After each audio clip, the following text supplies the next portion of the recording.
akeekkachiisa rasuulli alayhi salaatu wassalaam nu akeekkachiisee deeme kan eenyullee dagate akkasumas kuffaaronni dubbii rasuulaa kana dhiisanii kara biraatti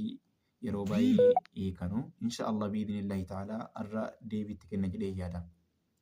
Tokkoffaa irratti rasuulli alayhi salaatu wassalaam hadiisa Bukaarii 5204 irratti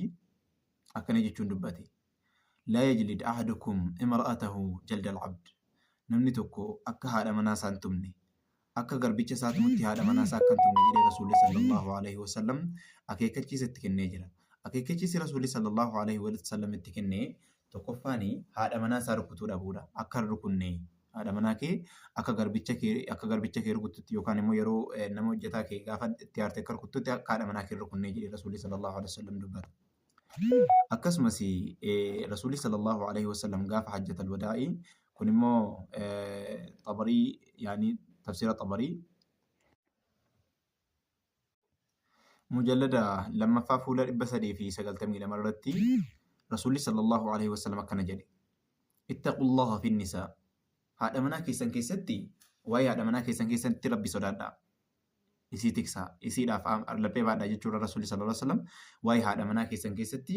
rabbiin sodaadhaa jedhe maal gochuudhaan fa'innakum akhadtumuhunna barkan isin ittiin fudhattan bi amaanatillahi amaana Allahiiti wastahlaltum furujahun barisin kan isin qaama isaanii ittiin halaala godhattan bi kalimatillahi jecha Allahiitiin wa inna lakum alayhinna haqqun isiniif bar isaanirra dubartiirra haqa keessan torra jira haqni keessan maal jennaan Allah yuqina furushakum ahadan takrahunahu bakka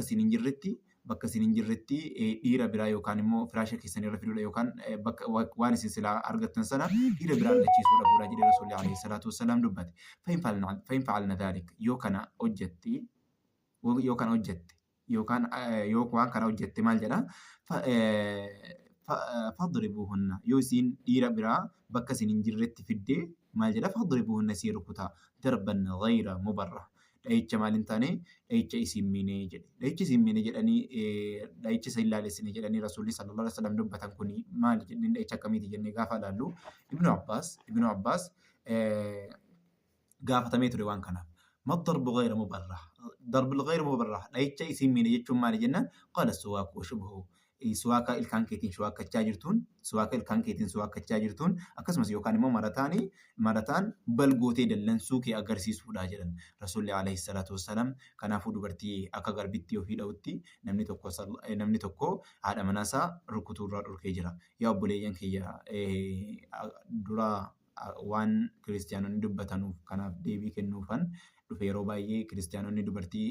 muslimaa quraanni jedhanii dha'ichi quraanni dubbatu dha'icha isiin miine yookaan akka dallanuu kee agarsiistu bichaadha. Kanaafuu biraan nagaa. Wassalaamu alaikum warahmatullahi wabarakaatuh.